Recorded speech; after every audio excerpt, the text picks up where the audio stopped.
But yeah, I think a lot of you maybe hear from the work we've done together across the campaigning against the disability cuts over the last couple of months.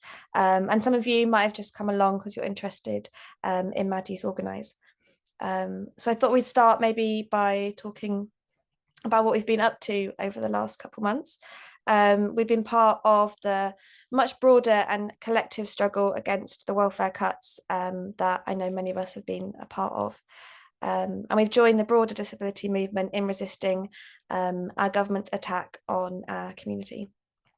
And yeah, a fortnight ago, the Universal Credit Bill was passed through Parliament, and we know this is going to have really devastating consequences, including cutting the health element of universal credit for new claimants. And for many of us here, whether that's for ourselves or our loved ones, that's really frightening. Seeing the bill pass in any form can feel really disempowering and creates a lot of uncertainty.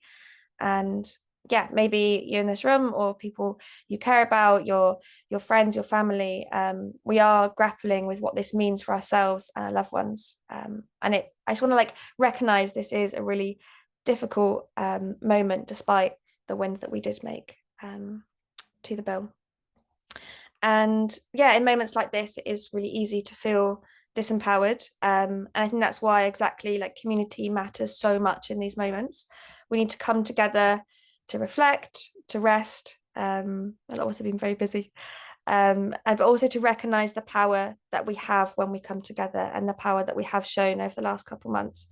And also take a moment to reflect and realise what we have actually achieved and therefore the possibilities that lie ahead for us as campaigners and as a movement. And it is through that mutual support and solidarity that we can keep pushing back. So is that really scary part of a bill has passed through, but despite that happening, we have achieved so much. And yeah, it's important to take a moment to celebrate that, whether that's the work that we did in Mad Youth Organise, but also across the whole disability movement and our allies and the strength we had in coming together. It's no exaggeration at all to say that the final bill that went through is completely unrecognisable from what was first proposed, say, 3 months ago. And that is absolutely thanks to the relentless pressure from the disabled community, from our allies, and everyone in this room. And we forced the government to make a huge climb down on the original PIP and UC bill, particularly on clause 5, the part which would have applied that awful PIP 4-point rule to everyone is gone. And yeah, a lot of the proposed changes have been delayed and now depend on the outcome of the Tim's review. So that means no immediate changes to PIP eligibility. I think it's really important that we do see that as a huge win and what we have achieved as a movement. And that's every email sent to an MP, every story that was shared, every demo that was attended, every placard drawn, every cabinet minister event we disrupted, it all has had an impact. On the slide on the screen at the moment, you can see some of the actions we took as Mad Youth Organise in this period of time. Whether that was disruptions, our time in Parliament, some of the media interviews that we did. But this is really just a fraction of the collective efforts across the movement. And of course, all the meetings and conversations and plannings that happen behind the scenes that we don't see so much that have got us to this point. Yeah, so I just want this part of the evening to just be a moment to celebrate and acknowledge that together we really did expose the cruelty of this government. We forced public attention on their plans and reminded them, and I suppose ourselves, that disabled people are woven into the fabric of our society. We've shown them we're not passive, we won't be silenced, we're organisers, we're campaigners, and we are a movement with power. Yeah, so I hope at this moment of, the moment that we're in right now, I hope we can carry forward these celebrations, the lessons, the energy and the connections we've built. And we still have a fight ahead, but I hope we can continue with that fight together.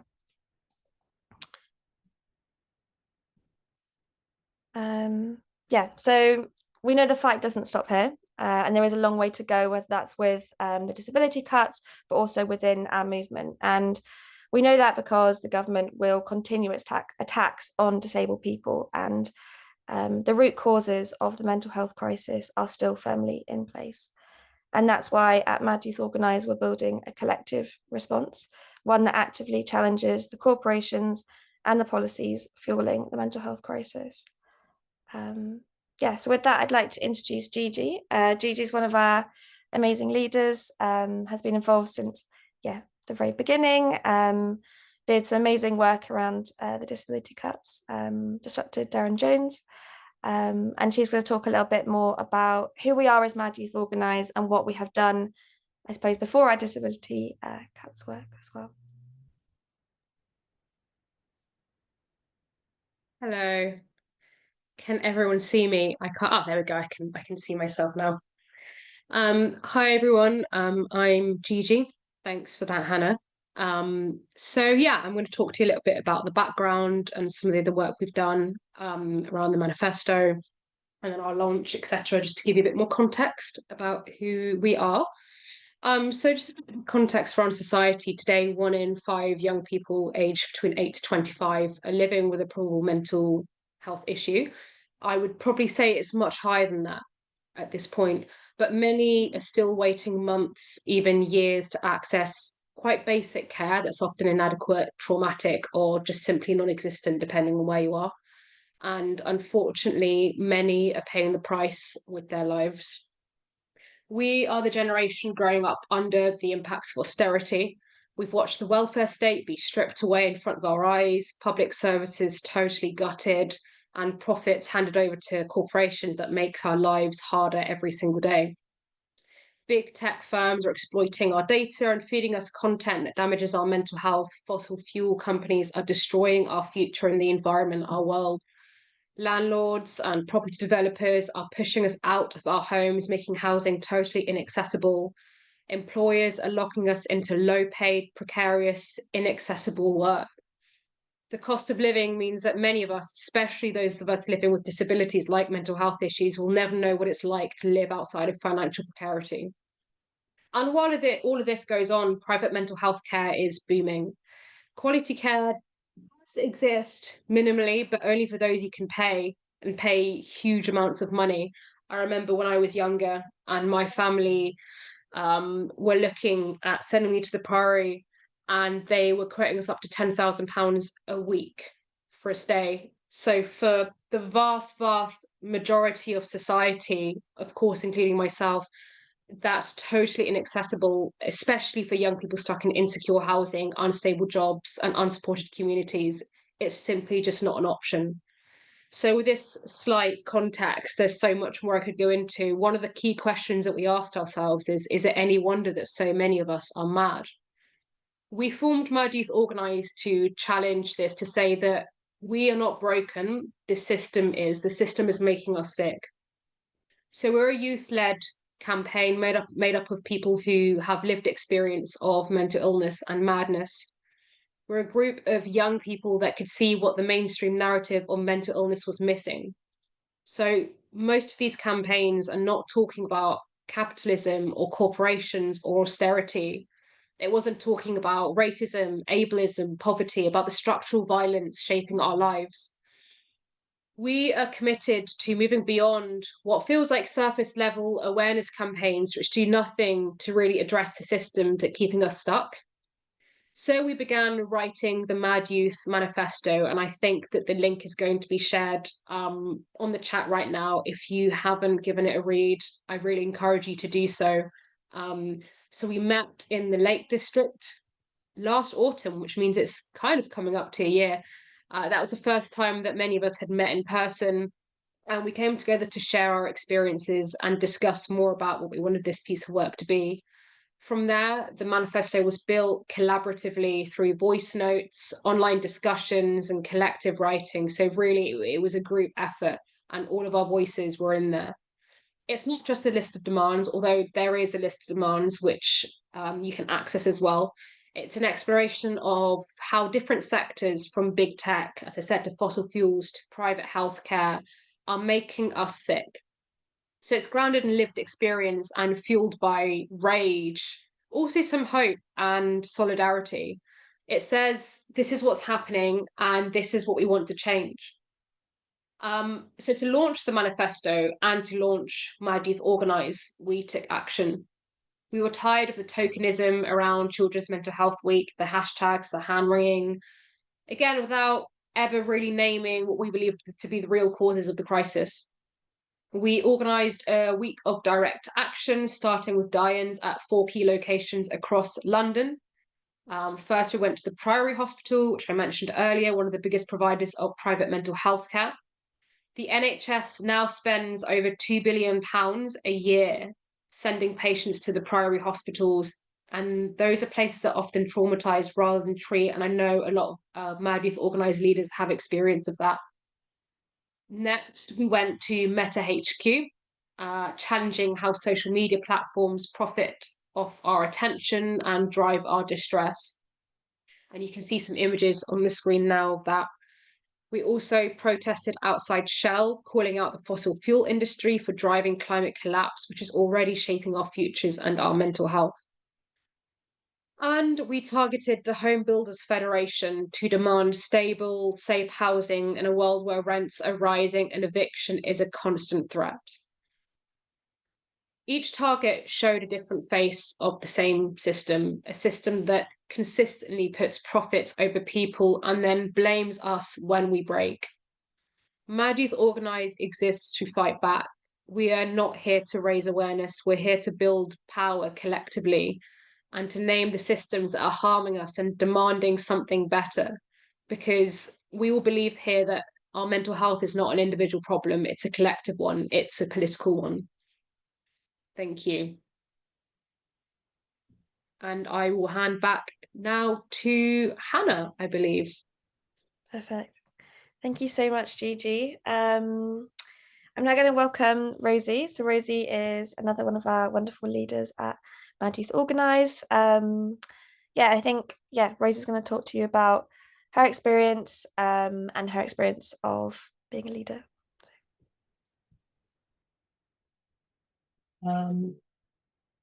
Okay.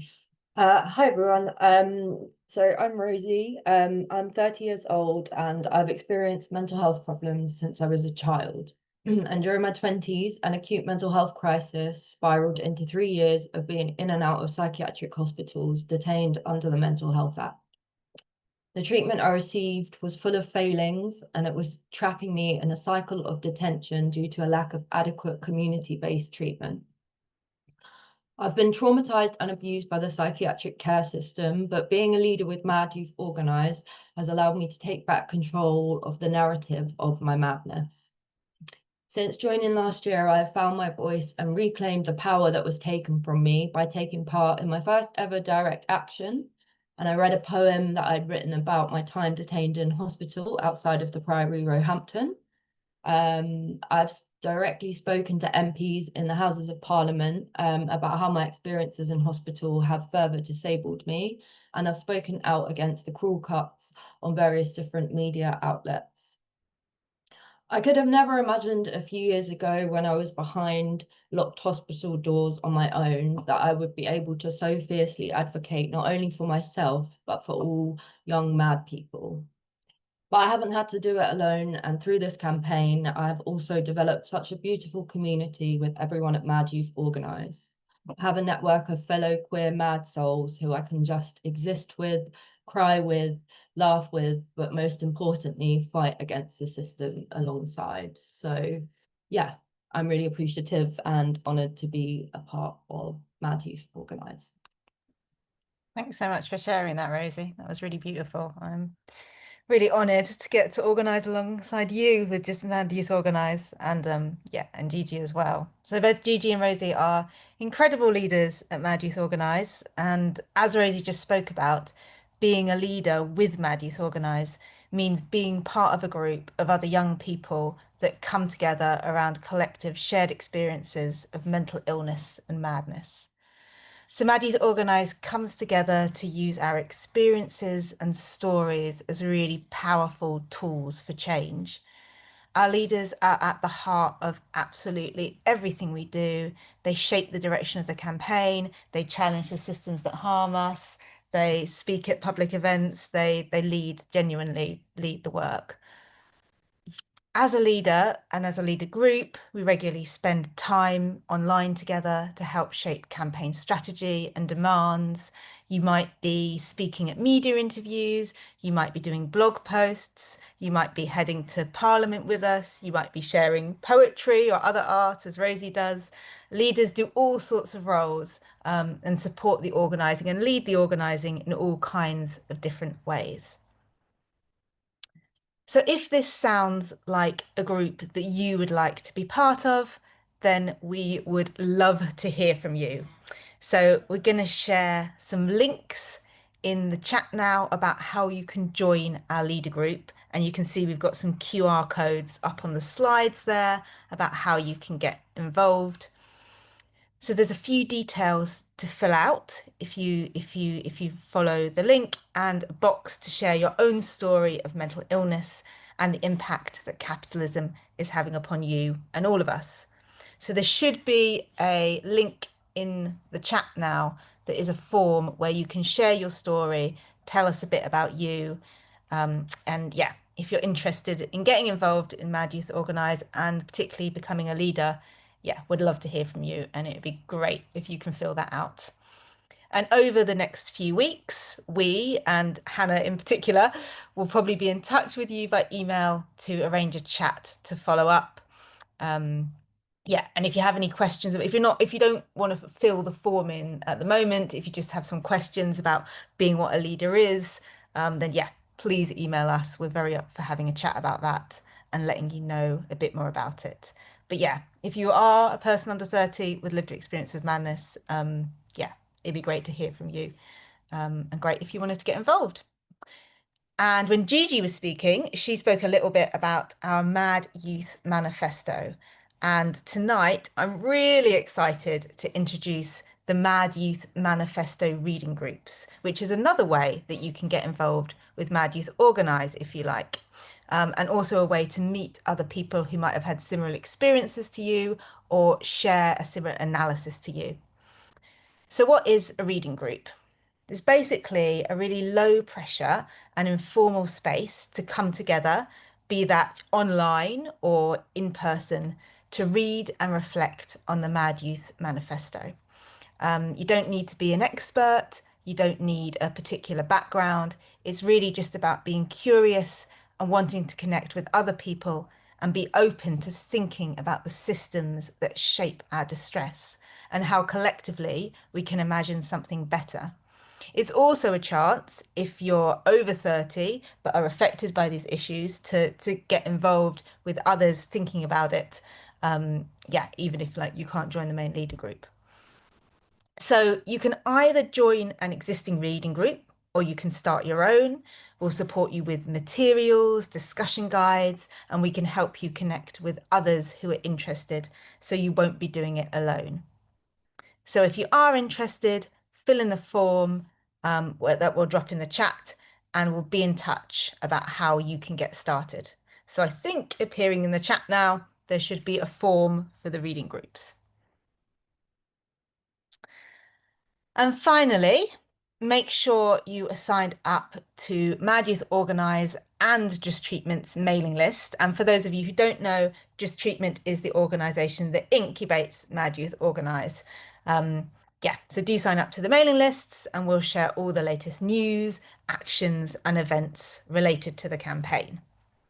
And again, I think some links to do all of that should be appearing in the chat now. So lots of links, lots of QR codes to follow. Don't worry if you haven't been able to save all of them that we have shared in the chat, because we will be sending an email out in the next week with a link to the call recording so you can watch it again, and also all the relevant information. So yeah, don't worry if you've missed anything, just look out for that email later in the week. And yeah, if you want information sooner, just drop Just Treatment or Mad Youth Organise an email or a message on Insta or whatever, and we will get back. Yeah,